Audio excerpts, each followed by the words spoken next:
Welcome, everyone. My name is Liz Cole, and I am University Diversity and Social Transformation Professor of Psychology, and much more relevant to tonight's topic, Women's and Gender Studies. And I'm also the Director of the National Center for Institutional Diversity. And I could not be more delighted to welcome you today to our program, Women's Liberation at the University of Michigan, 1968 to 1972, Jewish and Other Identities in the Emergence of a Movement. This event is co-presented by the Jewish Communal Leadership Program at the School of Social Work and the University of Michigan's Inclusive History Project, which we call the IHP. I serve as co-chair of the IHP, and so I want to just take a few minutes at the beginning to tell you a little bit more about what we do. The Inclusive History Project is a university-wide, multi-year presidential initiative to honestly and critically re-examine the University of Michigan's full past, stretching across the university's 3 campuses at Ann Arbor, Dearborn, Flint, and Michigan Medicine. We're working to examine received histories, to recontextualize existing narratives, and center the stories that have been ignored to bring more of the university's history forward. We think of the IHP as having 3 central imperatives: to research, to engage, and to repair. And we launched activities to pursue these imperatives 2 years ago.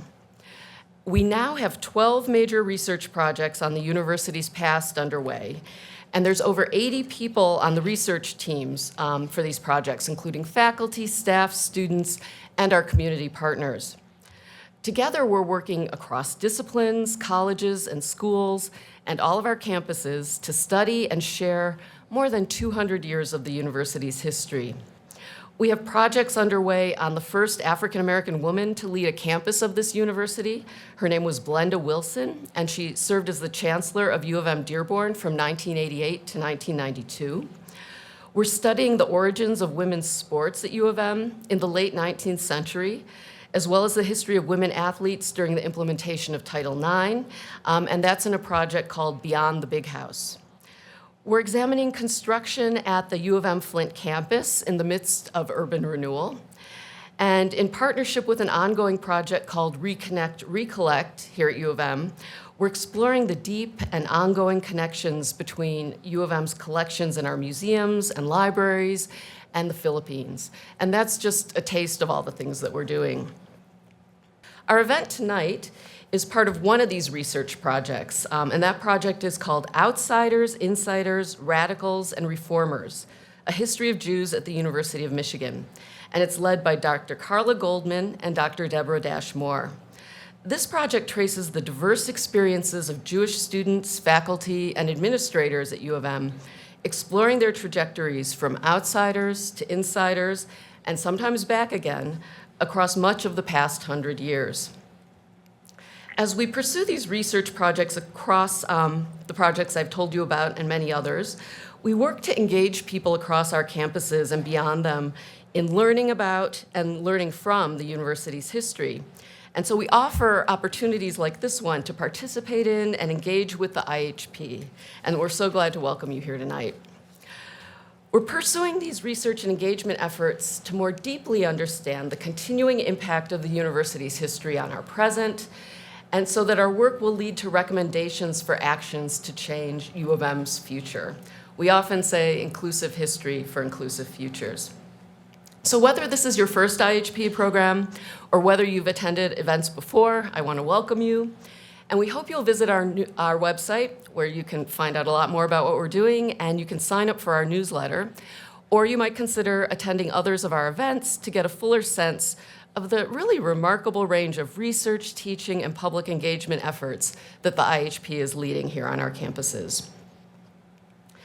Now, before our panel gets underway, I want to acknowledge that the University of Michigan is located on the traditional territory of the Anishinaabe people.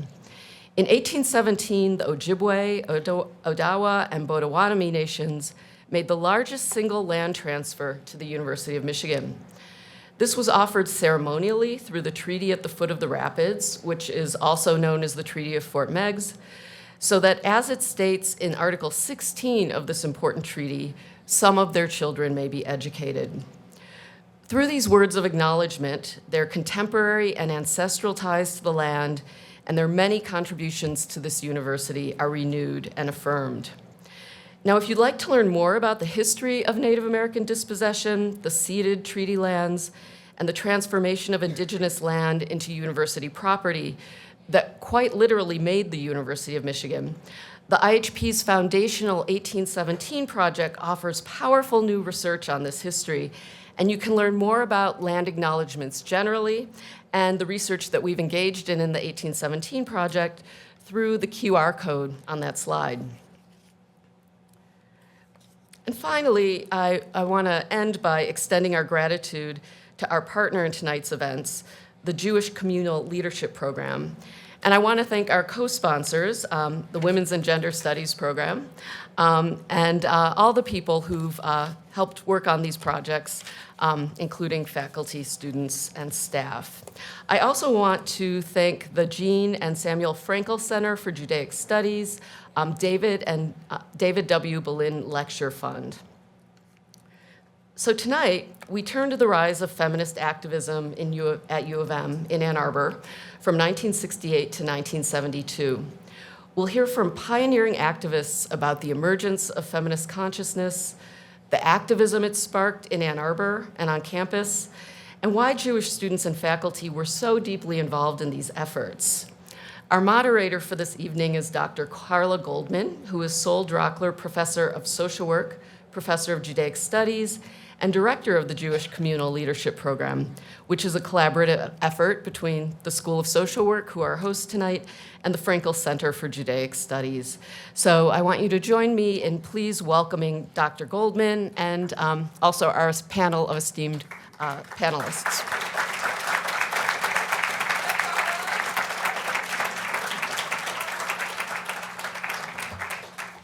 Thanks, everyone. Thanks for being here. There are some seats. There are about, actually 7 seats in the front. If people want to take a chair, you're welcome to get a good view.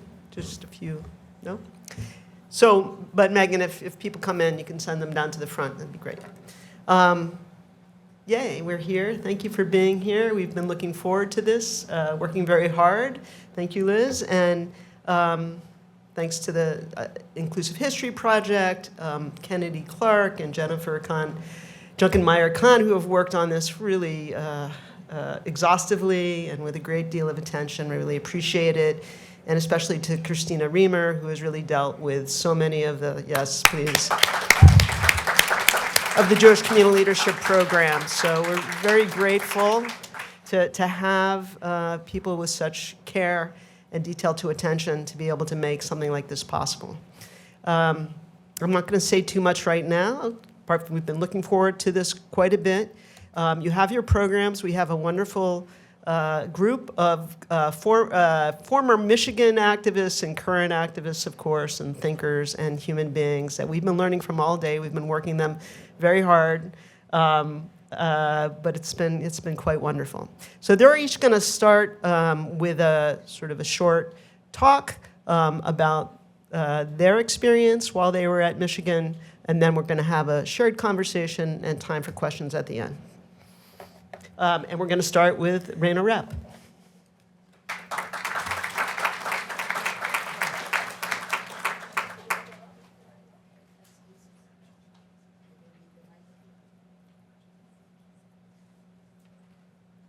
First of all, thank you, Carla and Liz and Christina and everybody who brought us here together. For the 5 of us, I can speak for everyone to say this has been an extraordinary reunion, and this is really a gift to be able to sort of make a collective chronology and memory project of what's going on here and what went on in our lives.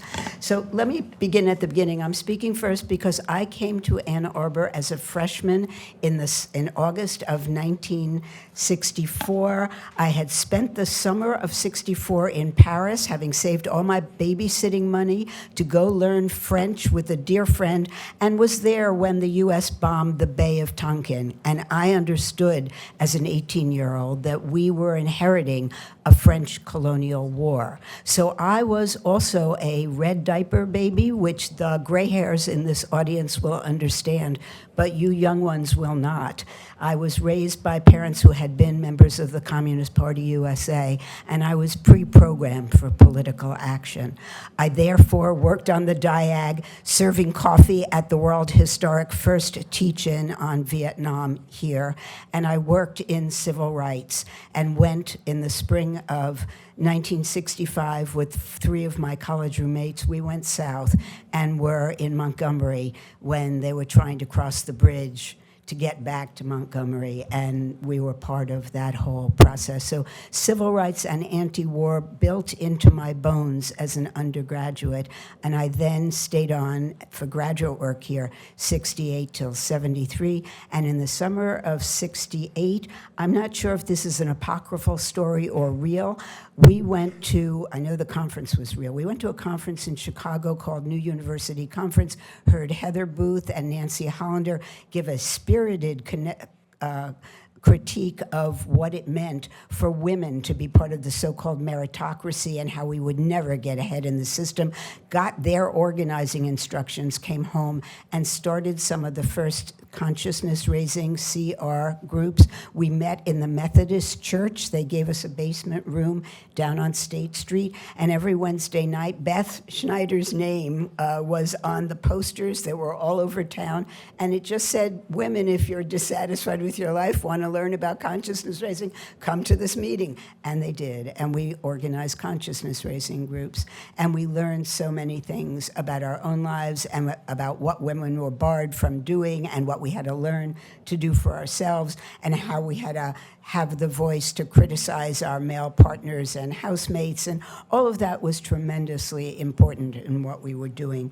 And in the process, we were organizing for ourselves, but it was also becoming an era of escalating violence. And in that period, 68, 69, then 70, the shootings of students at Kent State and at Jackson State, the bombing of Cambodia, the utopianism of what we were trying to transform, and the dystopianism. We walked around with our stomachs clutched permanently 24/7. We were so frightened that we would also be the people being shot in the streets. And it is hard to convey now the intensity of what that felt like then. There is so much more I could say, but I'm going to have to run out of time, so let me mention just 2 projects. One was the kind of birth of women's studies. I was a graduate student in anthropology with another graduate student, Lembi Konga-Speth. We taught the first course on women in anthropology. It was really the second. We had the support of one of the few tenured women on the faculty at that period.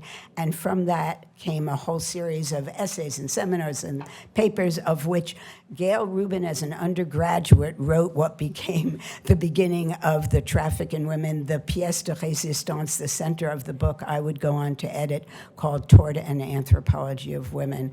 And the fact of Lane Hall, the fact of your women's studies program, the fact of what you can major in and its intersectionality with so many other programs, that is owed to that time and that activism. And the second project I guess I want to mention is that we were all very active in the women's health movement. I mentioned this earlier today, but we drove over the border to Windsor in Canada to pick up the first newsprint copies of Our Bodies, Ourselves, because the Comstock laws were in effect, and you couldn't mention the word vagina or anything about a woman's body in public. So we had to smuggle those books back in. We sold them on the Diag. We distributed them in women's health groups. We did abortion counseling. We sent women first to Chicago to mafia doctors, not knowing if they'd come back dead or alive.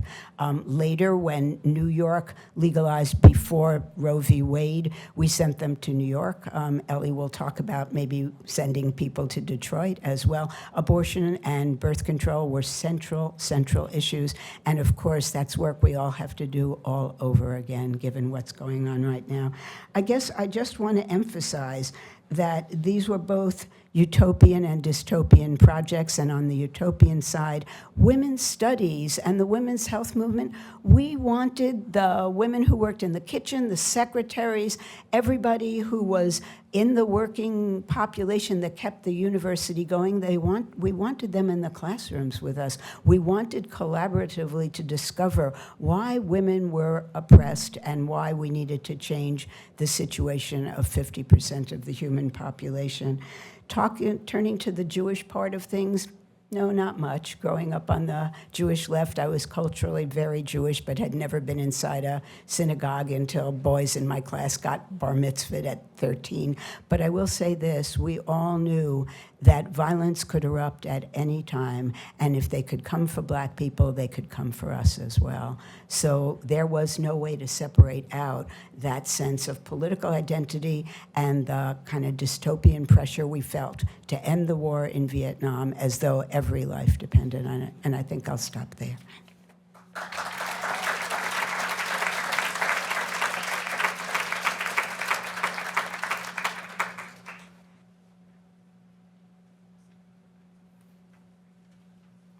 I'm Joanne Parent. Raina's a hard act to follow.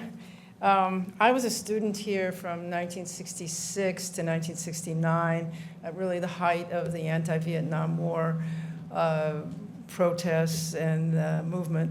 The campus was filled with new left groups, SDS being the largest. There were heated arguments among those of us active about priorities, but everybody agreed that we had to end the war. It was our job. We had to end the war. And unfortunately, everyone, or at least the guys, also agreed that women should make the coffee and take notes at the meeting. And for some of us, the idea that women should be seen but not heard didn't sit too well. So before long, I was part of a women's group with these women on this panel today. And what a relief to be in a group of all women. We could talk without being ignored and, without being interrupted. And we also were aware of the broader women's movement that was sort of bubbling up all over the country at that time. We ordered literature from a group in New York called the New York Radical Women, with things like notes from the first year, which had articles like "Myth of a Vaginal Orgasm." So I don't know about the Comstock Act. We could get that, but for some reason we couldn't get our bodies ourselves. I mean, anyhow, and we had the iconic women's movement buttons with the fist and the inside the women's symbol. We would on the diag and in the fishbowl. Week after week, selling these things. So that was part of what we did, and I also, reread my dog-eared copy of The Second Sex by Simone de Beauvoir. Why did I become an activist? It's something I've been thinking about before coming here. Why did, instead of just sort of accepting the idea that women don't deserve as much power or privilege as men? And I think a lot of it just has to do with the spirit of that era of change. I grew up in the 1950s in Royal Oak, Michigan, which is a suburb of Detroit. And I was too young for the civil rights protests of the era, but I did see on television, I watched in Selma, where the people were brutally beaten up just for wanting to sit at a lunch counter. And that affected me deeply. Also, gosh, I got the wrong page here. My family was a working class family. My dad worked in a factory, and his union paid good wages, and they even had enough. They gave scholarships to the employees, and so I was able to go to U of M. And before that, though, I also volunteered as a high school student to teach black kids in the inner city as part of our support for the civil rights movement. So when Kennedy was assassinated, John F. Kennedy was assassinated, I was in shock, and I felt like the two things that I was learning from this was that we were not only just a racist country, but we were also a violent country. And that was sort of shocking to me as a young woman. on campus. So there, when I came here, I joined all the protests. One on behalf of welfare mothers I got arrested in.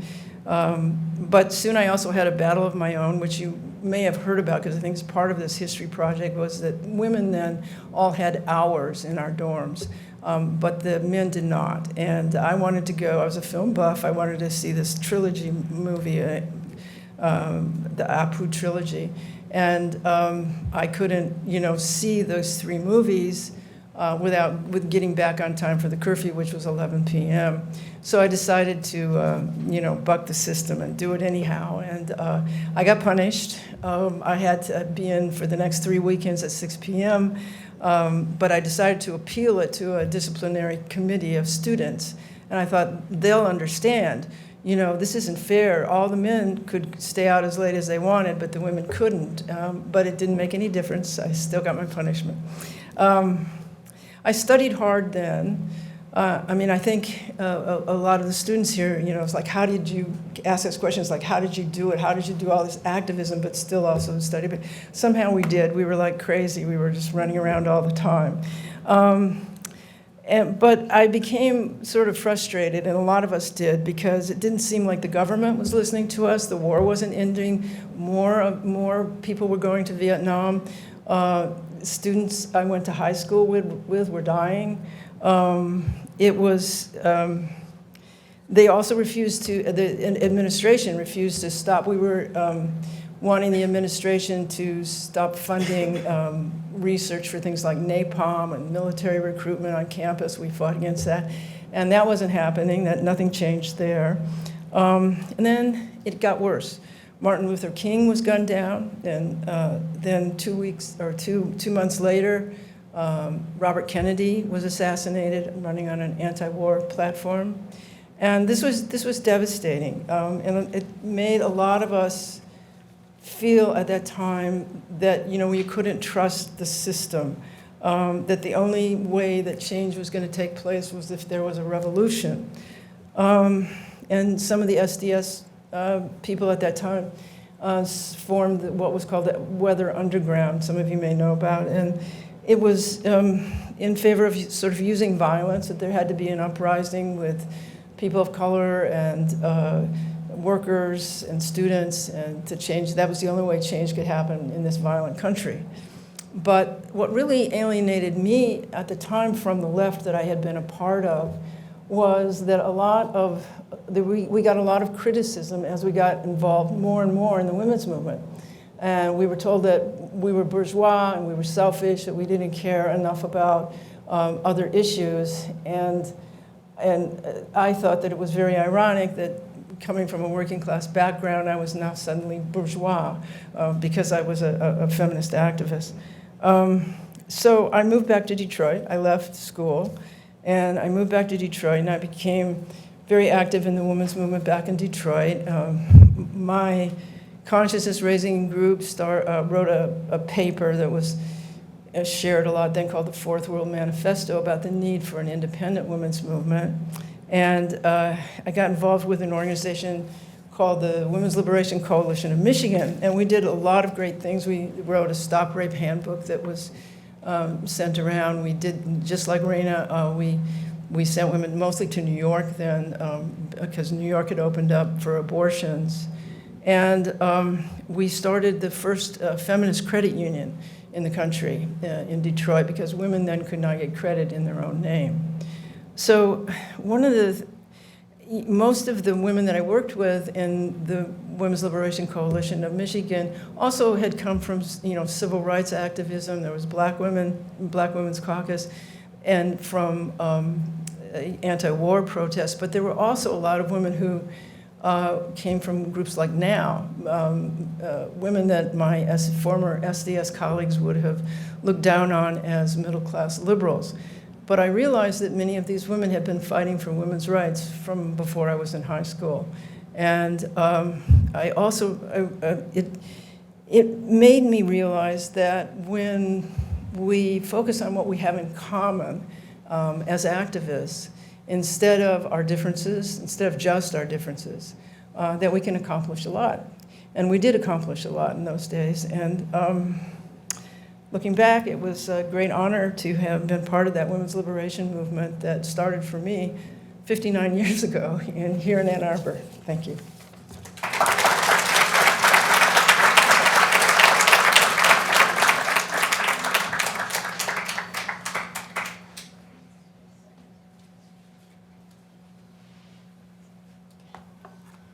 Say my name. Hi, I'm Beth Schneider, and you can find a little story about me in the back of the brochure. I came to Michigan in 1966, but unlike some of the others, I started as a graduate student, and so had a distinctly different experience. I was a graduate student in sociology, in a world without women, in a particular kind of way at that time. There were no women on the faculty then. There were a lot of women graduate students, and I tell this story first. It's not the order in which I was intending, but the disappearance of the women students at the time marked a kind of peculiar moment in understanding what was happening on the campus and what was happening with women generally, which is a set of expectations about what we were able to accomplish and what we could do and what we would be, all meant that, of course, we were going to leave. And the graduate advisor at the time told us all as much, that they had basically admitted a cohort with a lot of women, all of whom did a lot of labor at something called the Detroit Area Survey, but who basically were gone after the master's degree. And I now see that there was a kind of labor element in this. All of us, this includes me, went off to teach in the part-time pool. Again, we're talking about 1966 and 67, the part-time pool of faculty at Eastern Michigan and Oakland University, and even at the residential college, that started here. And I was one of those people. So I tell you that because my experience is slightly different than the others who started here as undergraduates. So I don't know that. But I came here from, let me call them a working class Jewish family from Brooklyn, whose the dimensions of our life were very simple. We all lived in a 6-unit brownstone tenement, and we were actually 4 generations of Jews in the 6 apartments. My great-grandfather, Benjamin, was notorious, the story goes, for rescuing Jewish men from the Tsar. That's his claim to fame. He was 90 when I met him, okay? He was still alive and 90 in Brooklyn. And my grandmother, who is an ILGW union worker, sewed mostly girdles on her sewing machine, which I still have right in our house. They spoke Yiddish. I learned Yiddish. I mean, don't ask me to do it now, but I learned Yiddish. And my parents were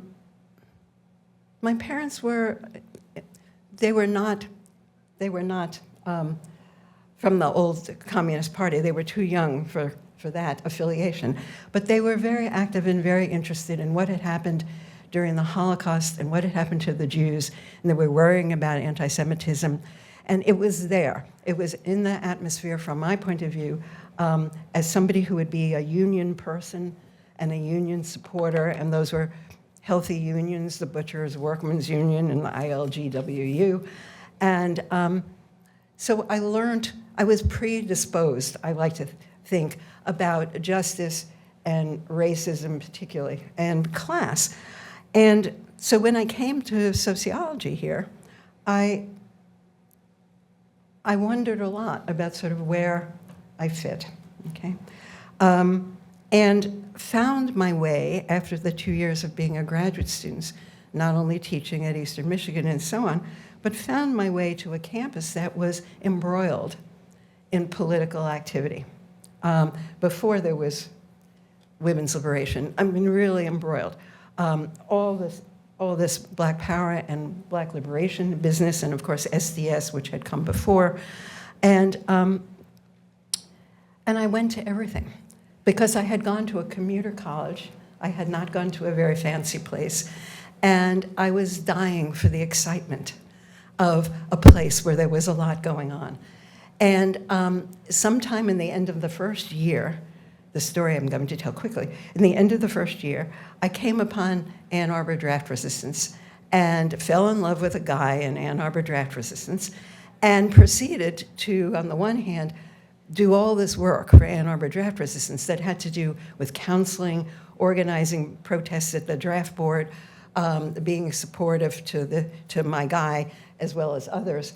And it prompted a discussion with a lot of other people about what constituted a citizen and what made one a citizen, because the guys had the draft cards. We didn't have the draft cards. It was a clear gender division. And it made for a different set of assumptions about what kind of person you could be, what was expected of you. And that whole question of citizenship became a kind of mantra for me for a while, but it also sort of helped me see not only my graduate experience in a certain kind of light, but that whole notion of what I had found myself fallen in love with and found myself in as a kind of activity. In the light of that, and this is where the story, all of us tell the story slightly differently, Ann Arbor Draft Resistance was a very busy organization. There were men who were being drafted. There were men who were going to Canada. There were veterans who were fleeing. There were a lot of men, and there was a lot of activity. And it was based on my reading of it still, is that it was based on a kind of left Catholic rendering of political action that had to do with personal fighting against injustice, personal risk-taking, and basically what came to be, in my mind, the personal is political, which became a sort of slogan in women's liberation as well. So, but what happened was that the question, just to raise the question about what would women be in Ann Arbor draft resistance, in addition to all the labor we were doing, opened up a discussion in Ann Arbor draft resistance. And simultaneous, is my view after this couple of days with these women, simultaneous, these discussions were going on other places because there was this war, okay? And so what happened, and of course I'm now, interestingly, many things are attributed to me that I don't remember doing. Okay, it was 57 years ago. I take credit for the fact it was 57 years ago, and I've been doing all this political work since. There it is. I seem to have been in charge of those 6, or organizing the 6 groups, and a whole bunch of things that had to do with martial arts and the power of women to be able to take care of ourselves and so on. In any case, over this period of time in which I was no longer a graduate student but was still here, I was party to a goodly number of the actions and involvements here, and I was also party to many of these sort of consciousness raising and CR groups. And there was a kind of element to it that I want to bring out. The women were doing a certain kind of labor, and some of it was domestic labor for sure, some of it was actual labor. And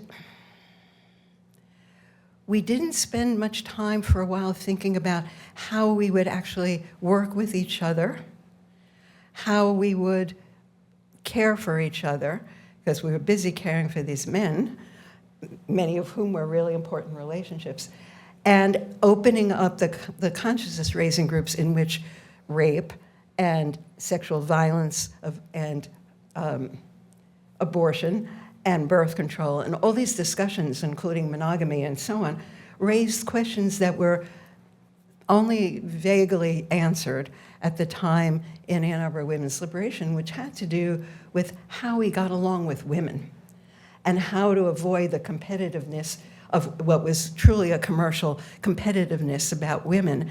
And how we might actually love each other. So I would say that the Ann Arbor draft resistance as a group did not make those things happen. I mean, made the discussions happen, but did not make some of the movements happen, which became really important, came important to me and came to others of us, because in a way we couldn't quite conceive.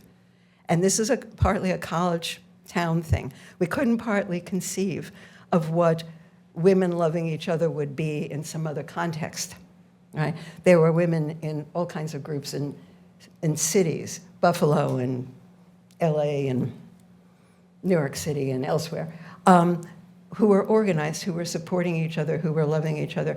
It wasn't happening here in the same sort of way.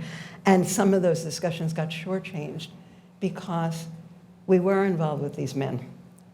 And we didn't want to stop being involved with them. It felt like we were not supporting a very serious effort. Okay, I went off, Ellie will tell you some of the story. I went off to Springfield, Massachusetts with Ellie, who is my friend. We both were still involved. She was married to the man she went off with.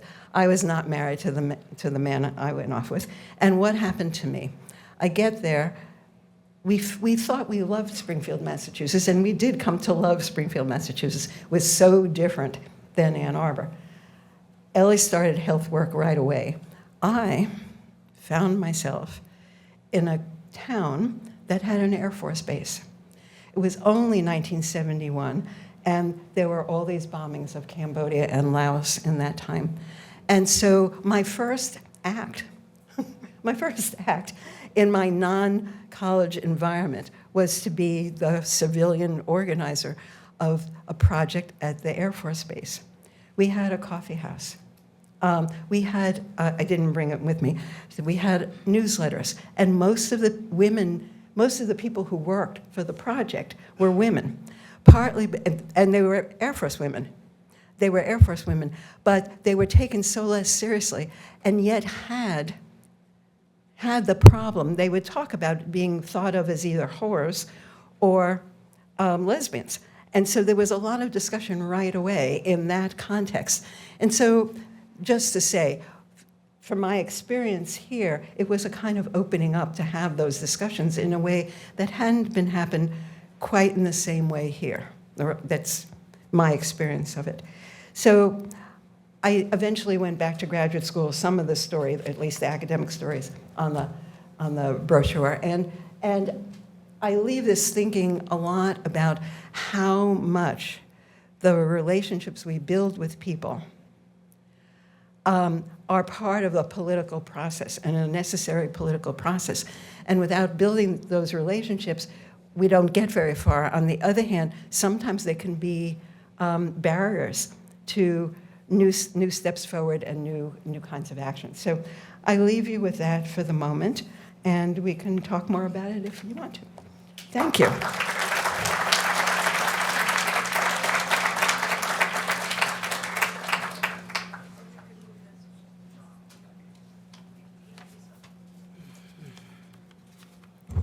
Hello, my name's Ellen Maripol. I moved to Ann Arbor in January 1968. I was 21 years old. I took a job as a secretary at the School of Public Health so that I could become a Michigan resident and finish my art degree as paying in-state tuition. I moved to Ann Arbor to live with my boyfriend, Robbie. The first night here in the communal house where he lived with other SDS members, he told me his secret. He told me words he had never spoken aloud, that he was the younger son of Ethel and Julius Rosenberg. I knew, but I wanted to wait for him to tell me, which he did that night. I grew up in a liberal, secular Jewish family, but my real political education began that night right here in Ann Arbor. Every day on my lunch hour at the School of Public Health, I read his parents' death house correspondence. And I went home and he looked at his his deep raccoon eyes that were just like his mom's. This deeply, profoundly affected me as an American, as a Jew. The rulers murdered Robbie's parents, just like rulers in Europe had killed much of our families there. And they could come for us. So that was my mindset in January 1968. My primary commitment was to ending the war in Vietnam. With my comrades in Voice SDS and my new BFF, Raina Rapp, that summer, things really changed. Raina and I remember it a little bit differently. I remember going to an SDS picnic and meeting Raina and her husband, and Raina and I talking about meeting as women in SDS. We went to all of the SDS meetings. We did a lot of the work. We were smart. We were thoughtful. Why weren't we full members of the organization? Why weren't we listened to? We knew that we weren't part of the Betty Friedan type of women's liberation, but we had to figure out how our kind of sisterhood meshed with our strong politics about class and anti-racism. In those early years, women's liberation represented both an explosion of energy and the necessity of really rethinking our whole belief system.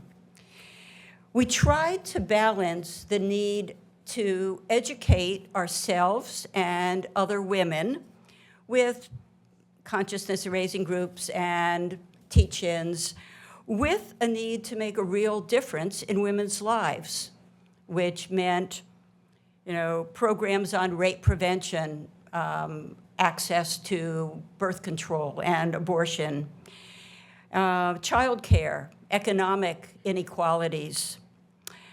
We talked about the limits of the nuclear family, about smashing monogamy. My husband was a punster, and he always called it smashing mahogany. So that's the way I think of it. We really struggled over how to reinvent our imperfect selves to live more fully inside our belief systems. And 3 actions are strong in my memory that I want to tell you about. We took over the Ann Arbor Draft Board, chanting, "We are women, we are strong, we are fighting what is wrong." It was a great action and a terrible chant. I remember a pro-choice march in Detroit at the morgue, organized by WITCH, the Women's International Terrorist Conspiracy from Hell. There were no speeches, no words. We held up coat hangers and we keened, we howled, protesting the deaths of women from illegal abortion. Despite all of our beliefs, we still mostly did the laundry, and that led to the Laundromat Project, a somewhat tongue-in-cheek proposal to organize women at local laundromats. This time, our chants were really good. Seize the tide. Put down the detergent, become an insurgent. Those years in Ann Arbor were easily the longest and most intense 3 years of my life. We felt that we were at the center of it all. We were warriors, we were on fire, and we were often terrified. Finally, I want to note that I'm one of the few non-academics on this panel. After a career as a nurse practitioner, which grew from my work doing women's reproductive health care, I left that and started writing novels. I write fiction. And I write fiction that dramatizes many of the things that we've been talking about this evening. The political movements. One of my books is the story of two sisters, Michigan grads, who are feminists and who cause harm to a police officer during an anti-war demonstration, an action which tests their loyalty to each other and to their activism. Looking back, what strikes me as most powerful, most life-changing, those years in Ann Arbor were. Here it is over 5 decades later, and we're still chewing on it. We're still trying to understand what it meant then and what it means for us all moving forward. Thank you.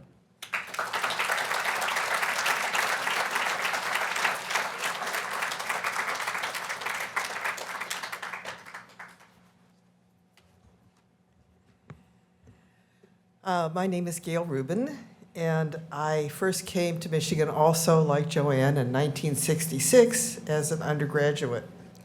But unlike the other members of my cohort here from the 60s, I've spent a lot more time here at Michigan. I stayed for graduate school. I got all of my degrees here. I'm a multiple Wolverine.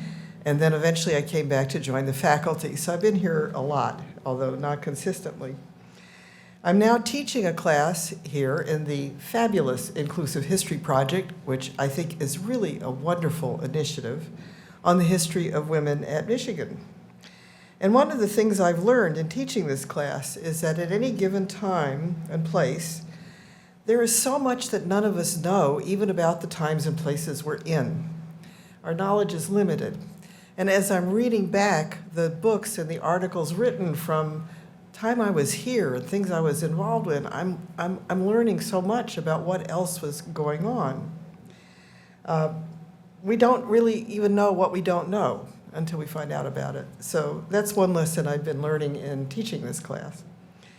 I grew up in South Carolina in the 1950s, early 60s. So when I came to Michigan, it was a total culture shock. I had never heard of Vietnam. When I was in high school, the big issue was desegregation because I grew up in the segregated South. And my hometown, you think Brown versus Board of Education was 54, but a lot of the actual desegregation of the public schools didn't really get underway until the 60s, at which point the Confederate battle flags sprouted everywhere as an expression of opposition to desegregation.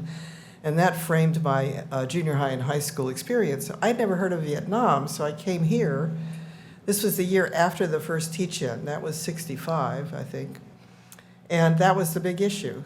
So it took me a while to get acclimated, but I did join the anti-war movement eventually. Mostly as a foot soldier. I was gassed down on Huron Street in front of City Hall one time. But my first political action was up in the dorms. I was in Blagden House in Markley Hall, and like Joanne and Raina, when she was here, we still had these parietal rules, including the curfew for women. Well, Blagden House was the honors house, and we were all nerds and geeks, and we were just horrified that the boys could stay at the library studying longer than we could. We were pissed off. So in the fall of 1967, for reasons that I still don't understand, the university did something. The process by which both Raina and Joanne got disciplined was either a college-wide or university-wide judiciary panel of some sort, and people who broke the rules, there were a number of other rules, but the curfews were among them, were sent to this centralized authority to get judged and punished. But in the fall of '67, the university decentralized this process. And all of a sudden, each house in the dorms had a judiciary, and we were supposed to enforce the rules. This was a loophole big enough to drive a truck through. And some of us figured out that all we had to do was decide as a house that we weren't going to enforce the curfew, and they did not have a mechanism to do that. So my first political activity here was with a group in our house to get our house to vote to not enforce the curfew. And then we went and announced it to the Daily. And it turned out what we didn't know was that this was happening over in the RC. It was happening in other dorms, but none of it was, we didn't have social media, so it took a while to find out these things. But within a year or so, almost all the curfews are gone, and a lot of the other rules, like the dress codes. We had to wear skirts to Sunday dinner. We got rid of that one too. That year, also 1967-68, that academic year, I got a boyfriend, and he was in draft resistance. And sometime, I think, around the fall of 1968, we've been trying to figure out the dates and how this all got started. We really can't quite nail it down. But he said, I know some other people in resistance, and some of the women are starting this women's group, and I think you would like it. Why don't you go join it? Which I did. And this was the Thursday night group in which all of these folks were already there when I got there. They were there. I thought I was the runt of the litter because most of them I thought were grad students or married, but it turns out Joanne and I were both undergraduates at the same time. So again, something you don't know at the time. But we were, in effect, the local version of these feminist consciousness-raising groups that were popping up all over the place, although we didn't have that name quite yet. And I think that poster was '69. It was a little later, the one that Beth's name was on. By then, we had that language. As far as we can determine, there were other groups that had started to form or tried to form, but I think we were the first one that got traction and lasted more than a meeting or two. So we lasted a couple years, and I think really kind of kicked off women's liberation on campus. There were other women on campus doing things which we mostly didn't know about at the time, like the Center for the Continuing Education for Women, and this group of local women who filed the first sex discrimination complaint against the university also in 1970, about which I didn't find out till years later when I was trying to find out about the history. In any event, I became completely obsessed with feminism, and I decided to declare an independent major in women's studies, which I was able to do through the honors program. This is before we had a women's studies program. Late in 1970, at one of the last meetings of that Thursday night group, the sole woman who was in the local Gay Liberation Front came to talk to us about lesbianism.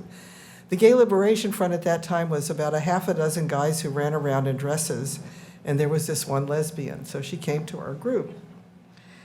I had never had the word or the concept that one could be a lesbian, and so this kind of shook me, and I spent the rest of the evening looking back over my life and realizing I was a lesbian. So the next morning I got up and told my boyfriend he had to move out. A little rude. And then the next thing I did was head to the library to see what I could read about all of this. And the following fall, the woman who had come to our group and I put up a bunch of flyers. That's how we got people to do things in those days. I think we put up flyers at the Union, a couple other places to call for a group to meet, and that started the local version of Radical Lesbians, which lasted a year or two. I really don't know how long. That group was succeeded by something called GAWK, the Gay Awareness Women's Collective, which was actually quite a bit less political, I think. And then we had a local lesbian softball team, so there were other things that happened. Eventually we had a bookstore, but that took a while. Meanwhile, as the Thursday night group kind of dissipated, I think around 70, 71, a new group had formed out of the remnants of our group and had new people, including several faculty wives who were in their own right extremely accomplished scholars, but who could not get hired at this university because of the nepotism rules. One was Kitty Sklar, one was Marilyn Young, and one was Adrienne Harris Tentler. They were all in our group. Both Kitty and Marilyn ended up divorcing their husbands and leaving here so that they could get actual tenure-track jobs. They were very accomplished scholars and in their own right. In any event, this group then, first thing we did was a women's film festival. I found some of the flyers getting ready for this. That was, I believe, in 1971. And then around 1972, we formed the core of the group that agitated to start the Women's Studies program here. We met with the dean. The dean said, okay. That was really quite wonderful. We got the first course we started teaching in 1972, actually. And by 1973, the college had made us an official program. So that's our official origin date, although we were doing things before then. And I stayed active in that program for years until I left in 1978 to do my field research for my dissertation. I left Ann Arbor at that point. But we were run by a steering committee. I went to all these steering committee meetings. And the way we started to expand our course offerings was through a slight trick. We had done 240 was the intro to women's studies. So we started teaching something called 340, which was technically being taught by one of the faculty members, but we had sections, and each section was actually an independent course taught by a graduate student. So that's how we got a lot more courses, and I have the flyers for those if anyone's interested. I taught, in the fall of '74, I taught a course in feminist theory. And in the winter of '75, even while being part of the first GEO strike, I taught a class on lesbian history. But then I decamped for San Francisco. And I should add that by then my politics and intellectual interests and scholarship had continued to evolve and in ways were tracking various splits and tendencies and factions that had begun to get more specified in feminism and lesbian feminism. And some of it I really wasn't happy about. I feel like political movements should have something like the medical oath, the Hippocratic Oath, first, do no harm. And I thought there were some things that were doing harm. One of them was the early emergence of a kind of anti-trans panic, which had started to surface around '73, '74, got really heavily codified by the late '70s, early '80s. I thought that was bad feminism and also really a bad idea, and completely, it was just pernicious and destructive and unnecessary. Another was changes in the attitudes towards sex work and prostitution. Now, I read all of those notes from the first, second, and third years that came out of New York, and it's very interesting. There were critiques of prostitution, but there weren't as many as there were critiques of marriage. That was a much bigger topic at those days. And actually, a lot of what those early groups did in New York was that they would go bail out women who had been arrested for prostitution and were in the Women's House of Detention. So I was kind of shocked when by the late '70s there was a very virulent anti-prostitution contingent that was forming within the feminist movement. There were arguments over what was the proper way to be a lesbian, and were butch femme women really lesbians, and they got kind of expelled from the lesbian continuum, and you can go look at the article and see that's exactly what happened. There were arguments about whether lesbians could have penetrative sex, or was that just too patriarchal?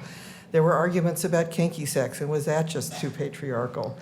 There were a lot of negative attitudes towards gay men that I thought were veering into just blatant homophobia and weren't really legitimate. And then there was something I ended up getting into. I got into the opposition to what was in the emerging feminist anti-pornography movement. I ran into that in the Bay Area, where it kind of was born in the late '70s.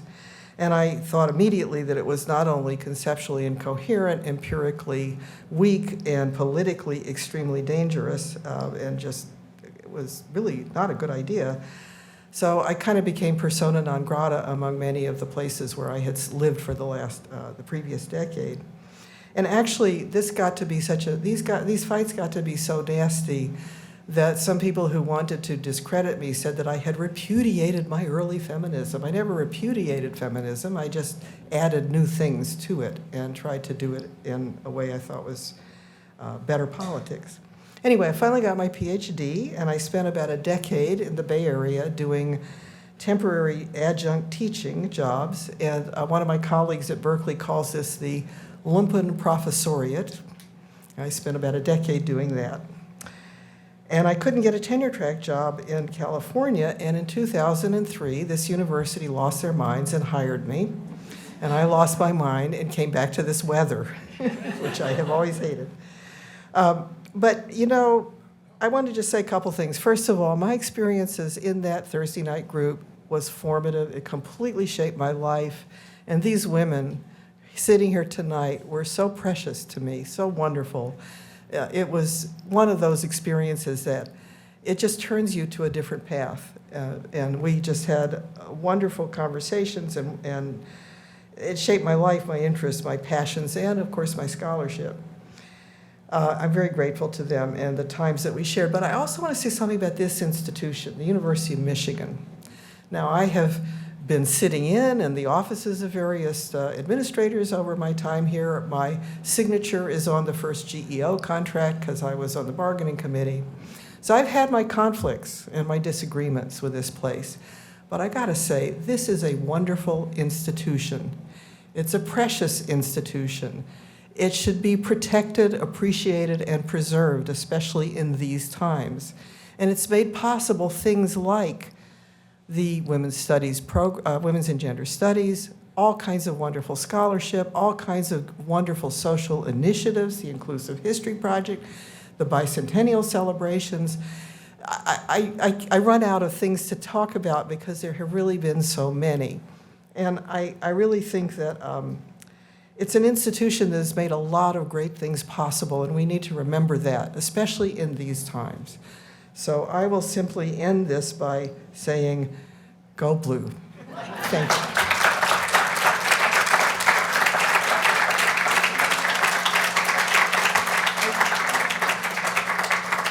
I bet the rest of you never thought you'd hear that phrase from Gail, so that's something.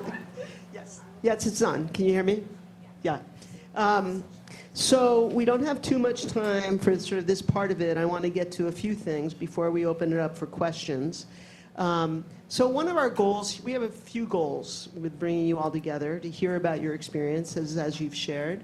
One is to capture we have a number of people in the room, thankfully, who were on campus and in town when you were here, so they kind of know about that time. We'll talk a little bit about that. But for people who weren't there, about the ethos of that moment, right? That's something we're trying to capture by bringing people who were here then. And you know, there were certain things you shared that really spoke to that.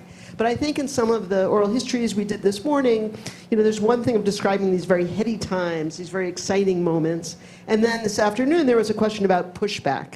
So I'm wondering if you have, everybody doesn't have to speak, but a few things that come to mind to sort of convey what it felt like to be here, both from the sense of finding your people, finding a movement, finding a community, but also it wasn't everybody, as Gail was saying. There were a lot of different things going on. So there are microphones there, but if people have other thoughts, yeah. I'll tell a story about that time. Can you hear me? Is this on? Okay. What? Right to your mouth, ma'am. No, it's, can you hear me? Okay. So, as was mentioned, we tabled on the Diag. We were there often. We sold literature, but we also encouraged conversation. People would come up and say, what's women's liberation? What's this all about? And I would say the majority of those conversations were positive, but there were some that weren't. And one that sticks in my mind was a young man, there were three of them.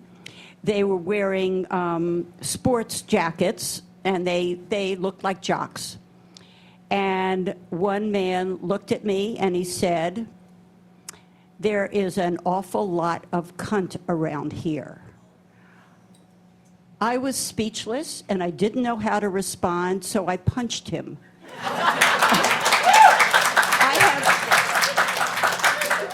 never hit somebody before in my life.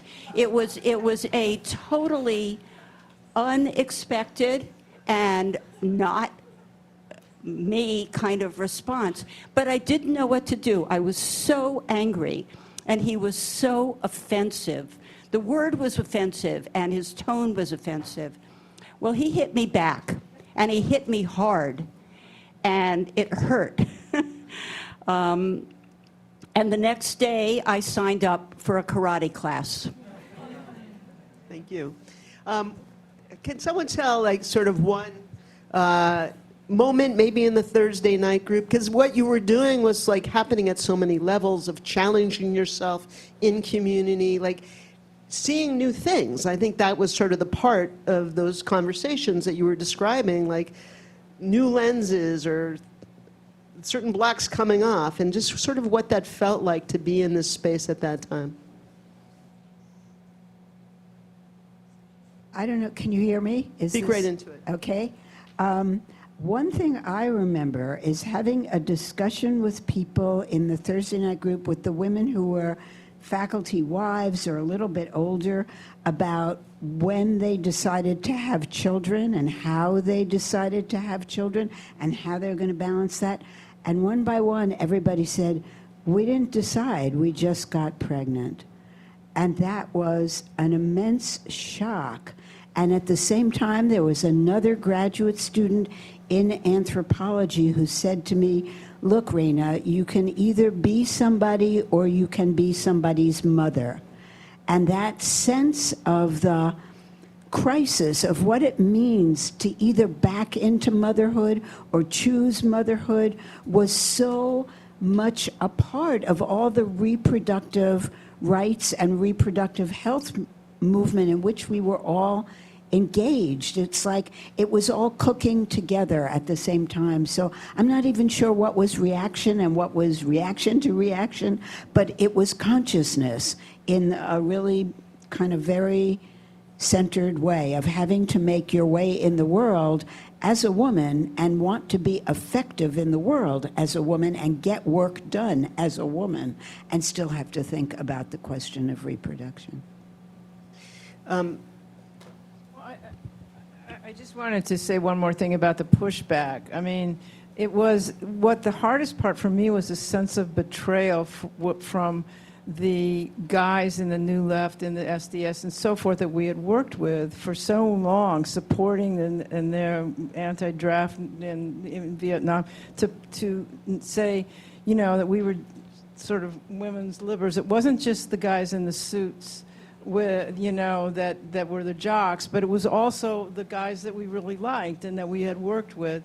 And that was the worst part for me in terms of pushback. You know, it was like, because these were people that I cared about that didn't approve of what we were doing. So There, you can pass it to her. I just say, you know, there's this interesting thing about, and part of the reason we wanted to do kinds of forums like this is that this was a very special place, a very particular place where there was a kind of energy. Al Haber is here, really the founding of Students for a Democratic Society, and you know, between here and Berkeley, and you say, okay, Berkeley, but why Ann Arbor?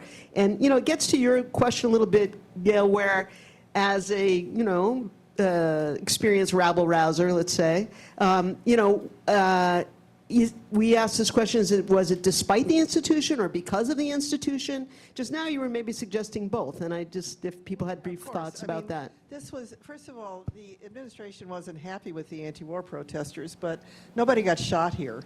I mean, it was complicated. We were certainly in opposition a lot, but I do think there was a lot going on here. This was the place where we had there was the first anti-war teach-in in the United States. We had anti-war faculty in many of the departments. I mean, there was just so much. You know, when you get an institution of this size, you got a lot of different things happening. So, and there's just so much here. There's also an enormous connection between the student population and the unions in Detroit. There were a lot of kids here who were from union families.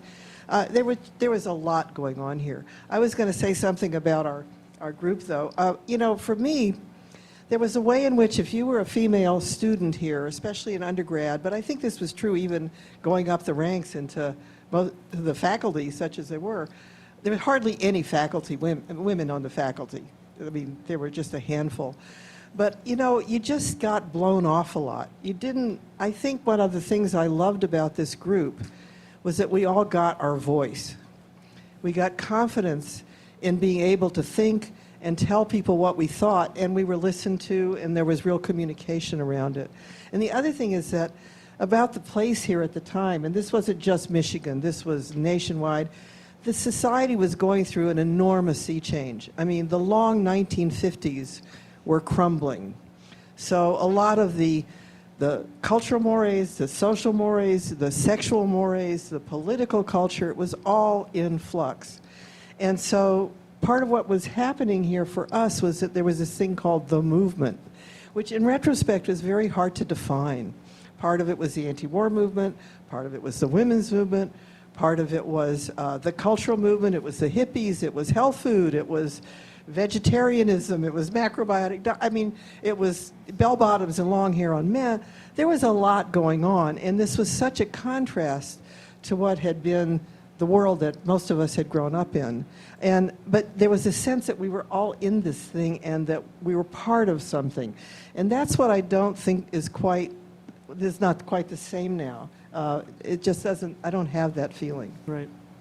So as you know, we've called you all here together to discuss not just this, but to think about Jewish identities within this moment in feminism, broadly as a part of second wave feminism, but you know, this moment of women's liberation.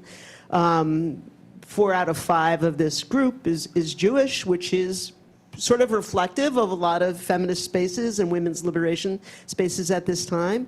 And yet, as many of these have reflected, I'm going to let them do it, that was not something they were necessarily noticing. So could you speak about, well, I'll say this when you're done, but could you share some thoughts about like what your awareness of at the time was, what looking back it looks like to you? Well, can you hear me?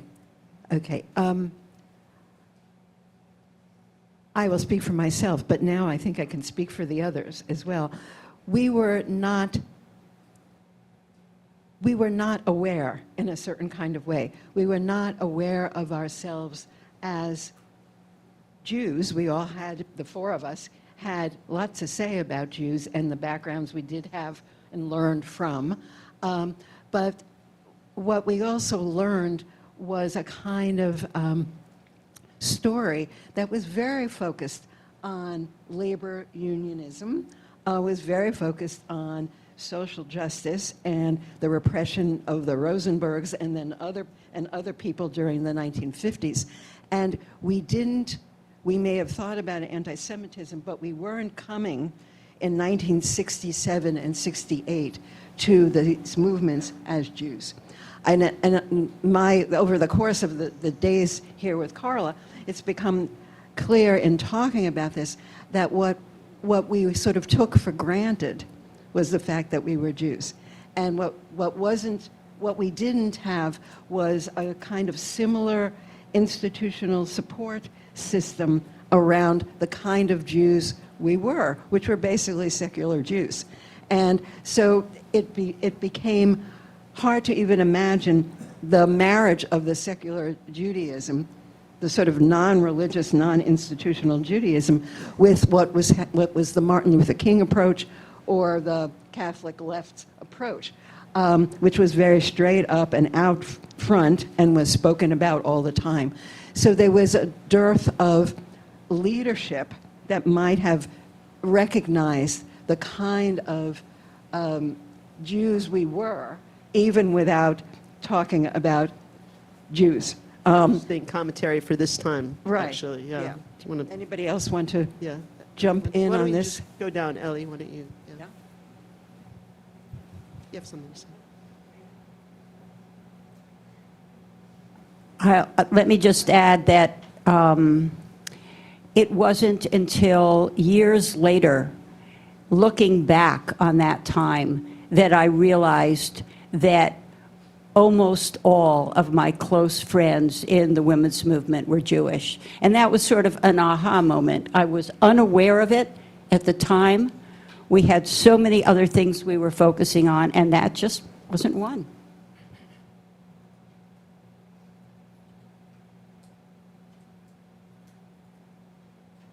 I don't even know what to say about it, except that coming here 5 years ago, when Carla summoned us the first time to talk about Jewish identity and overrepresentation of Jewish women in the women's liberation movement, it was like a revelation to me, because I just was brought up as a very avowedly secular person, and the Jewishness was, I was sent to Shula, not to Hebrew school. I had Yiddishkeit as a background. My mother read in Yiddish till the day she died. We had a very strong Jewish identity, but it was Tikkun Olam, and I didn't have that phrase. Nobody taught it to me, but that was what was going on in the background I came from. And it was only much later in New York, another city with a big Jewish presence, that I started to see those intersections, but always in the secular side, never religious, and always very kind of almost antagonistic to the increasingly, as I understood it, right-wing movement of the Jewish kind of national institutions, and the way in which the changing position of Israel changed the way that Jewish secularism became a disallowable way to be Jewish. Well, I have a very peculiar background because I'm from the South. And is that okay? Very close, yeah. So growing up in the Deep South in the 50s, in South Carolina, actually, which had only 5 Reform synagogues in the entire state, one of which was in my hometown, you know, the Southern racial hierarchy was so binary, black and white, that the Jews were essentially classified as white. Looking back, I realized that wasn't quite right, because, you know, there were groups like the Klan, which hated blacks, hated Jews, and hated Catholics. And then there was the White Citizens Councils, which were against desegregation, but they were okay with Jews and Catholics. So there was this really kind of interesting complication, but it's not something I was terribly aware of. But I was the only Jewish kid in my elementary school, unlike the folks from New York, the different experience. So when it came to the High Holy Days, I was kept out of school and we went to temple. This was a very mid-century Reform synagogue where, you know, I joke that Trape was a food group. The oldest Reform congregation that's still alive, still existing in the country, is in Charleston, and one of our family friends who grew up in it, he became a rabbi later, he said one of the times for a fundraiser, they did an oyster roast.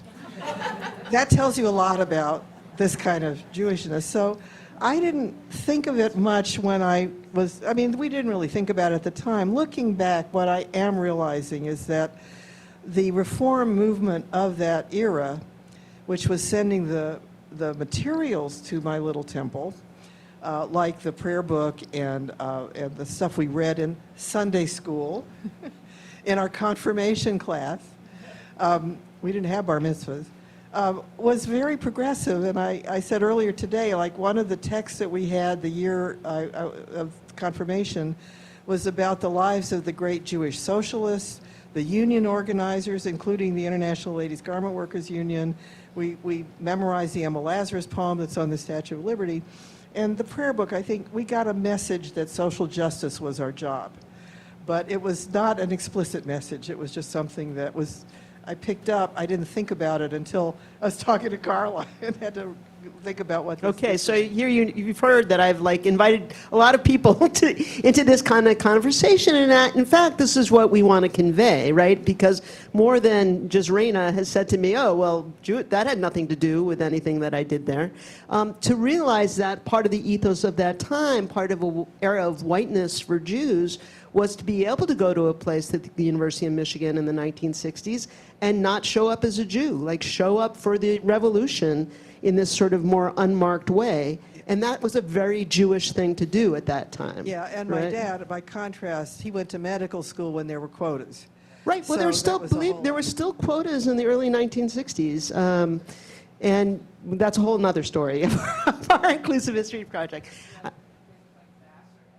Right. No, there were absolutely quotas into, I say, the early 1960s to limit the number of Jews, and you see other parts of our website for that. And it's a part of Michigan's story too. Was that the idea that you didn't have quotas for undergraduates, hence lots of people coming from the East Coast. You know, it wasn't a coincidence that there was a large Jewish population here. Joanne, did you? There are quotas for women, though. There are quotas for women. There was Right. only women were not supposed to be more than 40%. Yeah. So it's, again, part of the ethos, right? That things we don't think about.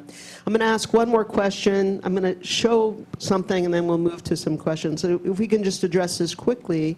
But it came up today, and I think it's a great point of you did all that work. You had all those. Sometimes it's like you're having these conversations. Are we spending our energy too much on ourselves when there's a world to solve? But the impact of the conversations that you began, both on the university and on the field or your fields or the world. You want to, if people could speak briefly to that. Lasting legacies of this moment that for many of you began in 1966 and culminated in the late 60s. Are you talking about the legacy? I'm talking about, well, it was asked this afternoon, you answered it all brilliantly, about what difference did it make? Did you have an impact besides your own consciousness raising? Oh, yeah. I mean, I think that the opportunities for women are just totally different than when we were. I mean, you know, it's so interesting to me that even the opportunities for us were greater than the opportunities for people 10, 15 years older than us. I once had the opportunity to talk to Ruth Bader Ginsburg, and I asked her, had you always wanted to be a judge? And she said to me, she looked at me like I was crazy and said, women couldn't be judges. So, but for me, I mean, I knew that there were women lawyers, and why couldn't they be judges? So, and then I think that, you know, it just kept growing. We kept pushing back more and more so that we became, you know, a country that could at least run women for president if they can't win again. But, you know, I mean, I just think we made enormous changes in the way women look at their lives and their opportunities and what we can possibly do with our lives. And that was so different for our mothers, for our grandmothers. Anyhow, so It's different for people now. And hopefully we won't lose too much of what has been accomplished. It wasn't just our group. We were just part of this avalanche of groups and people and from all kinds of different places and with different constituencies doing this work. Again, this was a sea change. It was a tectonic shift. And we were on one of those moving plates, but there were a lot of other people on those plates. Yeah, I think the point was made this afternoon in the workshop with students of the impact of this group in this place, right? So the growth of women's studies was direct outgrowth of the conversations you had nationally. The impact of, say, Raina's anthology that she created in anthropology, introducing the field of women's studies, so that specifically the things that happened here also had a great deal of weight. I just want to show, let's see. So these are some of these folks from the time. This is a little show and tell. I don't know if you want to, if people can tell who is who, but you can do that. There you go. The most earnest one. You can see the blonde hair there. Here they are, sort of working on the. I wanted to show. This was one of their protests. This was one they protested the Miss Ann Arbor competition.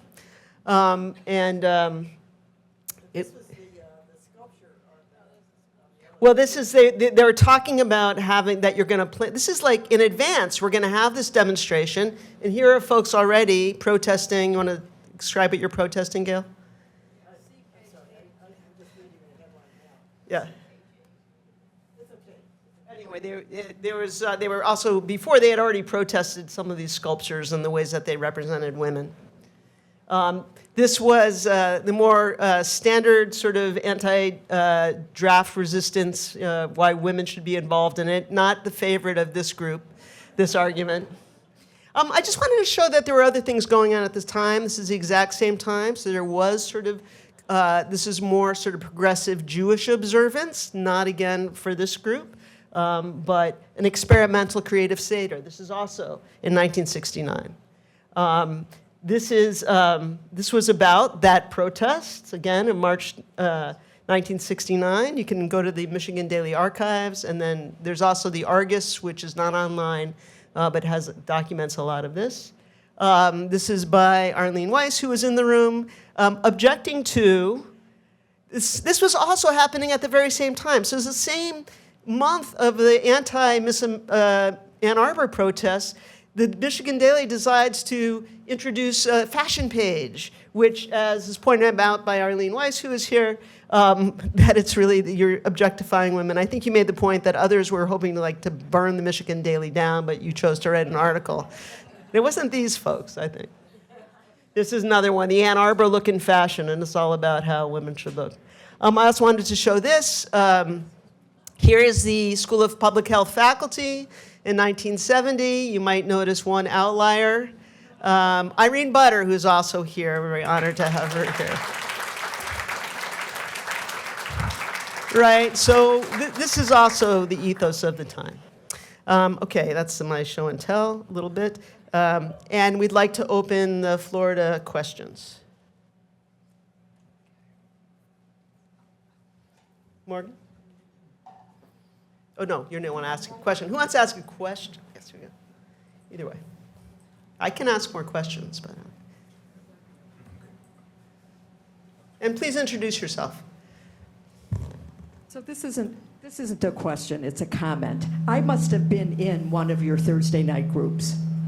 So, because I remember that. I came here in 1969. I was 18.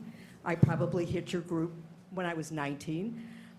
It changed a lot of the way I felt about being a woman in the world, because I got a copy of Our Bodies, Ourselves, which you passed out, and I had on my shelf to give to my daughter many, many years later. I never changed my name when I got married, and I wouldn't get married until I could support myself. And all of that came out of that ethos. And I also took Robin Jacoby's section of women's studies back in 70 or something. So you made a big impact on my life and carried forward to other generations in my own family. So thank you.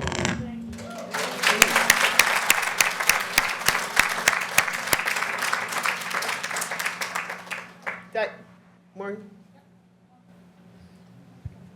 Yeah. Hi, my name is Dawn Richburg. I went to grad school here in the late 80s. And I heard, I think it was Raina, who you talked about, you said, if they could come for us, meaning black folks, then they could come for us, meaning Jewish folks. I wonder if back then you all were doing any sort of coalition building with like BAM, Black Action Movement. If anybody can speak to that, like what kind of connection? Yeah, thank you for bringing that up. We tried to work with other groups, particularly other radical groups on campus.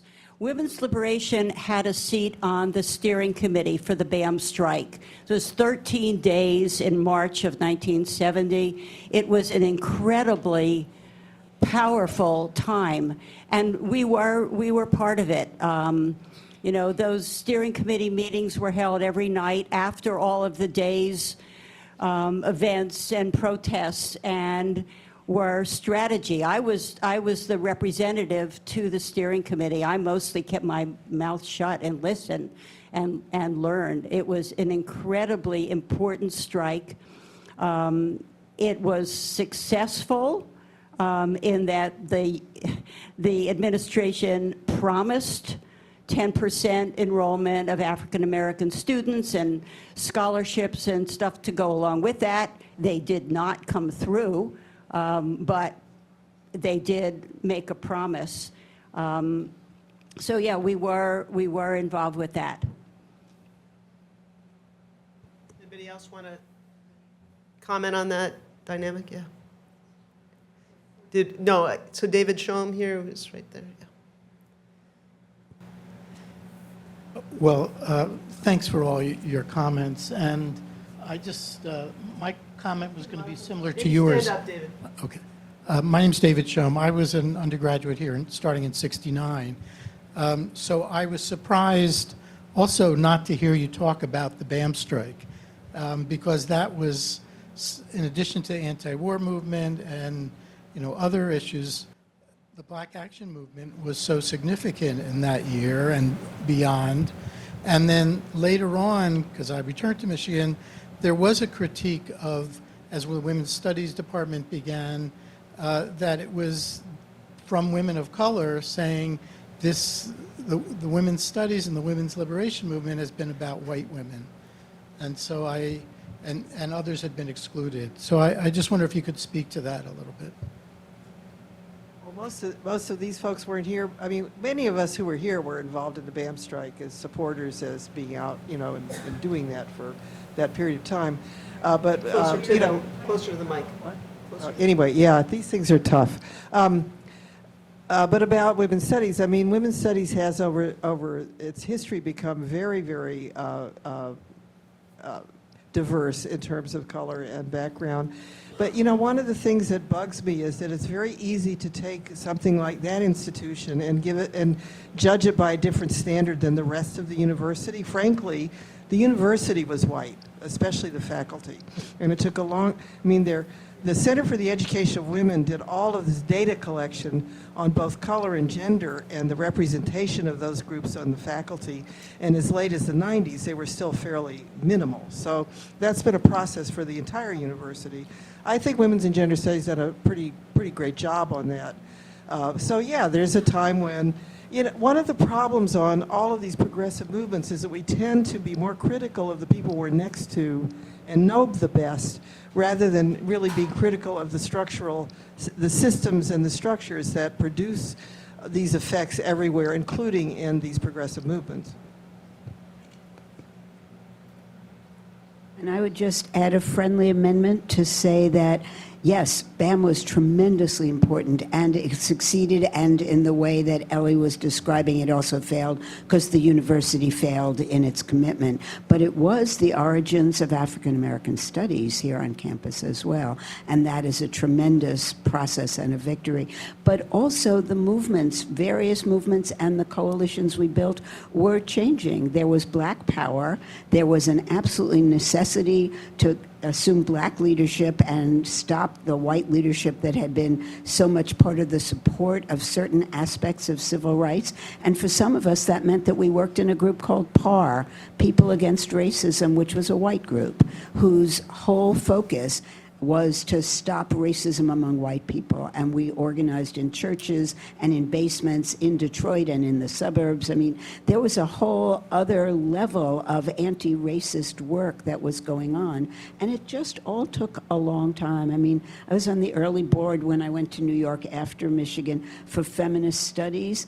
And it took us a long time to integrate that board of editors. I would say we tried, we brought people on, some people stayed, some didn't, and eventually it became a very different publication with a very different orientation and a very diverse board. But that probably was an 8 or 10 year project. So it's like you have to talk about the movie and how it moves on and where we were in the process. And I do want to say there was a lot of consciousness, even though a lot of our actions may have failed at any given moment. It wasn't that it wasn't leading somewhere.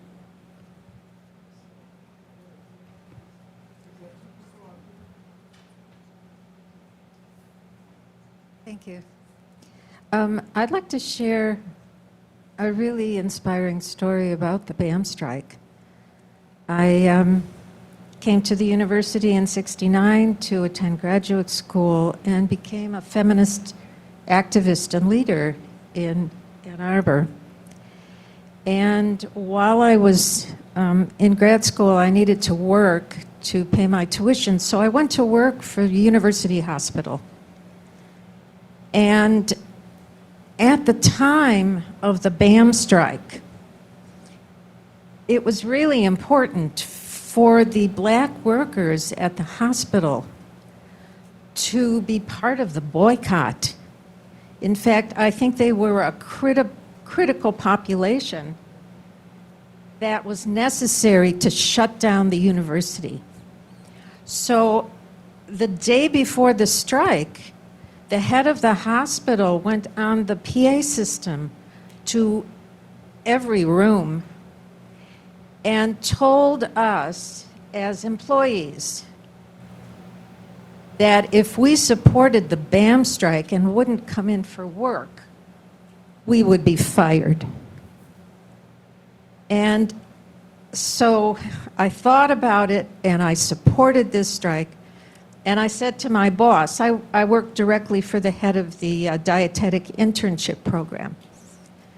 At the end of the day, I said, you might as well fire me now. I'm not coming in tomorrow. And she said, honey, just call in sick.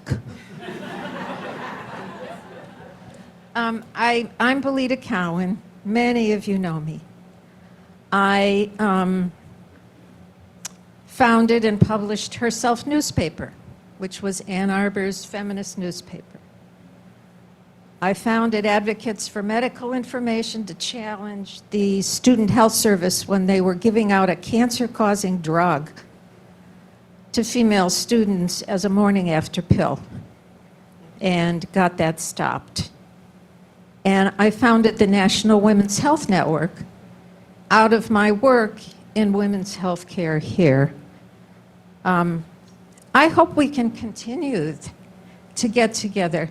I have so many wonderful stories. This was such a vibrant, feminist, activist community. Jean King was my mentor,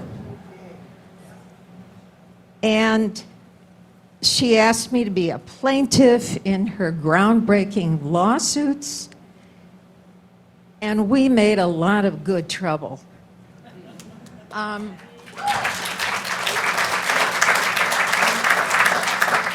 If you've ever heard of the group Probe, does that ring a bell? Probe, P-R-O-B-E. We were underground activists who helped force the university to be the very first university to have an affirmative action program for the hiring of academic staff. That's a whole other success. This is And I'm glad you mentioned Gawk, because there's a building downtown at 5th and Liberty where Gawk held its meetings, where Herself was published, where the women's bookstore happened, where we planned our protests, the People's Free Clinic was there. These were really exciting times, and I hope that all of you who are dedicated to oral history will reach out to some of us who really made that history. I think you're also making the point that, you know, if this university does some things that we're proud of and that have created possibility, it's because of people pushing it. Morgan, I think there's... I just want to do a quick thing on Jean King. Jean King was the lawyer who filed the first sex discrimination complaint against the university with a group called Focus. And Focus was then accompanied by Probe, a second group. And there's a book that has just, a couple of years ago, been published on all of this history here. It's by Sarah Fitzgerald. It's called Conquering Heroines, How Women Fought Sex Bias at Michigan and Paved the Way for Title IX. Jean King was a heroine of, all those women were. Jean Campbell, who was involved in then CCEW. But I've been through Jean King's papers at the Bentley, and we have her papers. We have a lot of material on Focus. It's how this book got written, so the archives also matter. But this is a great book if you want to know about that history. We have another question over here. Something that feels like particularly, can you hear me? Okay. Something that feels particularly salient to me right now is abortion access. And I was curious what it was like to organize with other I'm assuming organizations or individual women, or even you mentioned the mob, across the country to provide abortion care access to women who are impacted, like at the University of Michigan. That's fascinating to me. Well, I wasn't so much involved with that here, but in Detroit, we had a hotline, and women would call in that needed abortions. And I actually went to New York as soon as it became legal, and looked at some of the clinics and that we recommended that we send people to. That's what we did in Detroit. And we took turns, answering the phone when women would call and talk them through what was going to happen. And we helped them with getting money for plane fare and other kinds of things like that. It was a really hard time for women.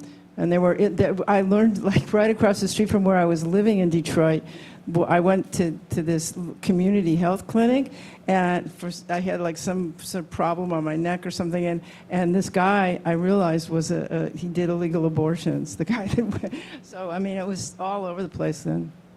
Ellie, do you want to?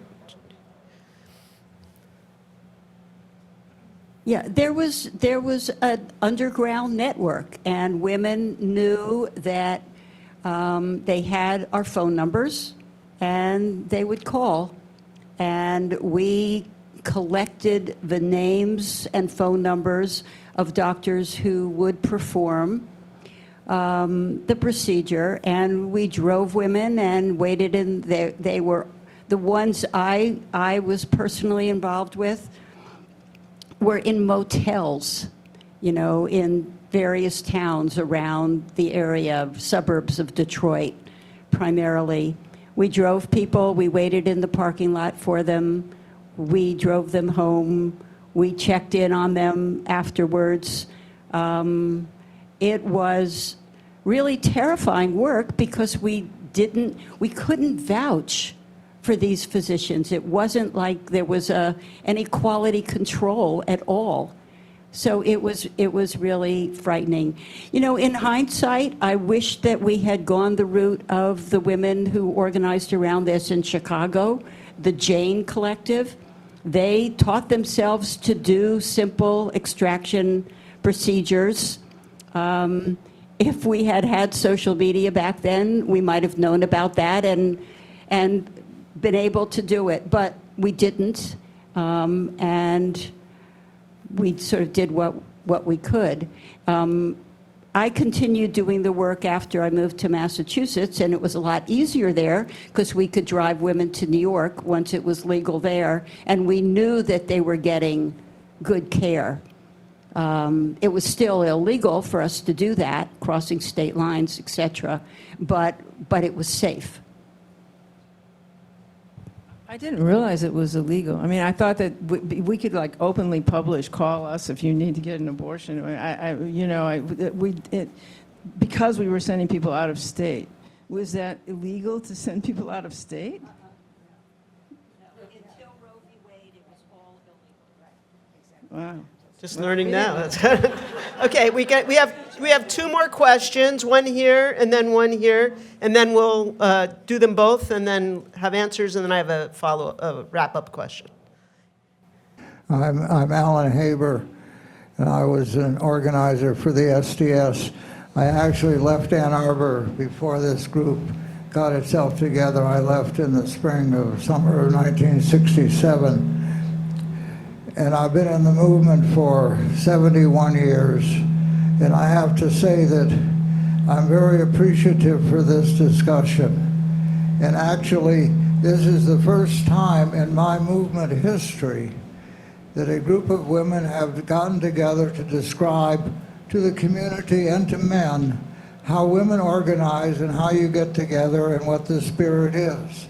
Because there is such a division between the movement that is men and patriarchally dominated and the actual spirit of cooperation that gets things done. And in the origin of SDS, the actual organizers were the women. Freshmen who came in 1959 and said it's time to get stuff done. And then they had to figure out how to work with the guys who know how to do things and had all the power stuff. But this is a continuing problem. And this is an exemplary discussion that I hope all, particularly the men here, will see as a model. And when we try and work in the movement that we need now of everyone, all our fungal networks interconnecting all over the country and the world, if we're going to change this system, to listen to the women, and thank you all. Alan, one second, Morgan, one second. Alan, because you've talked in other spaces about that group in 1959 that came together, showed this great promise. How many of them were Jewish? This is for our Inclusive History Project. Well, the labor component, Sharon Jeffrey, was the daughter of the UAW vice president. She was not Jewish. But Carol Cohen, Betty Cohen, Dickie Magadoff, Bob Ross were Jewish. But we did not have a recognition until our second reunion in 1988. Wow, there were a lot of Jews in the beginning of SDS. It was not a consciousness that we shared, though it was an understanding that was built in. Thank you. One more.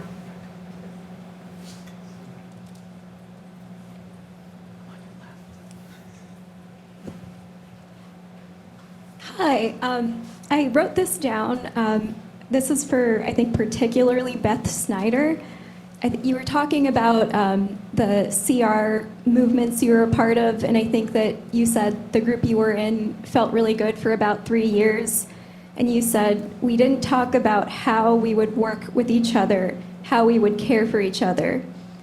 I thought a lot about that. I'm a repro health worker and abortion care worker in particular, and there's a lot of conflict in the movement right now. And I'm wondering if you could talk a little bit about what you think might have sustained the groups you were in, and any advice you have to current repro workers in the US. Well, you're raising a really remarkable question, partly because you're coming from a place in which you are doing the actual work. And my reference was to a place where we were doing the actual talking. And in some ways, those are different things, likely to provoke more conflict. But it wasn't, there are things we didn't say. There are things we had trouble saying. We were so, if we're talking about 1967 and 68, we were so incoherent in a way about our relationships with anybody. It was simply not, we knew it, but we didn't really know it. We really didn't know how to work what we were doing, and we were very incoherent about our relationships with each other. And I think what kept us going was the urgency of the moment for whatever work we were doing.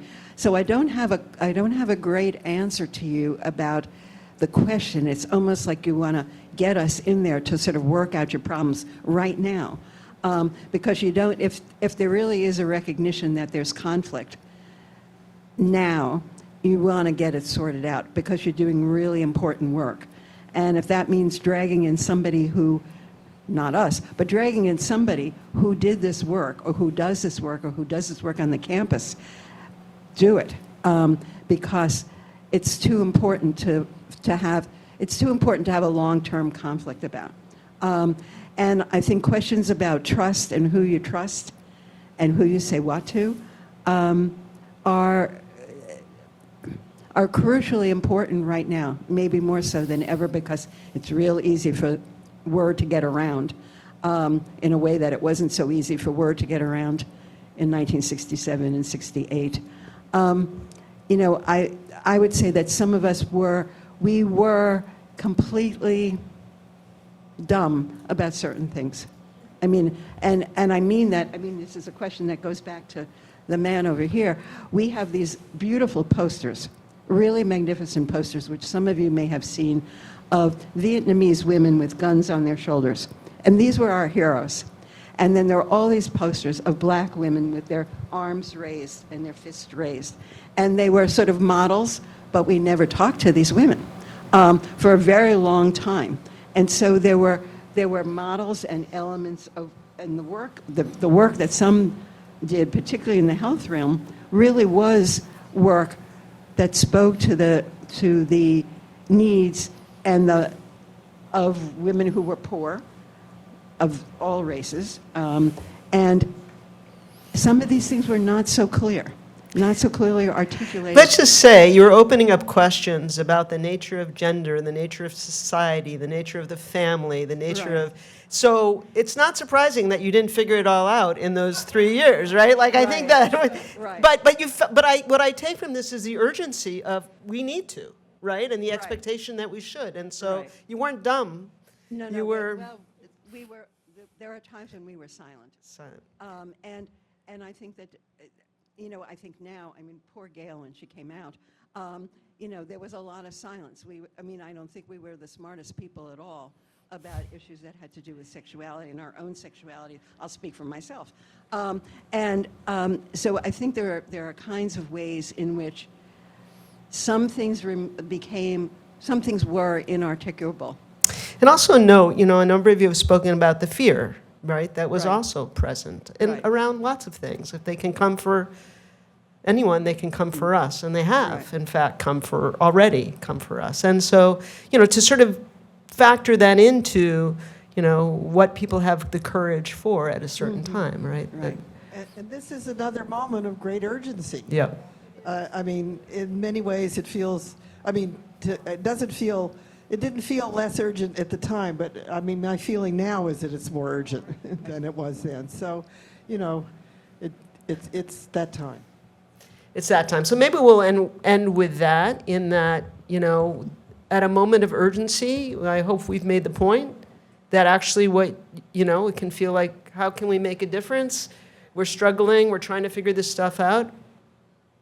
You did, right? It did make a difference. It made a difference for what our students are able to do today. They stand on your shoulders. And so now is a time of great urgency, and one where I know many of us feel helpless. But, we keep doing the things that we're doing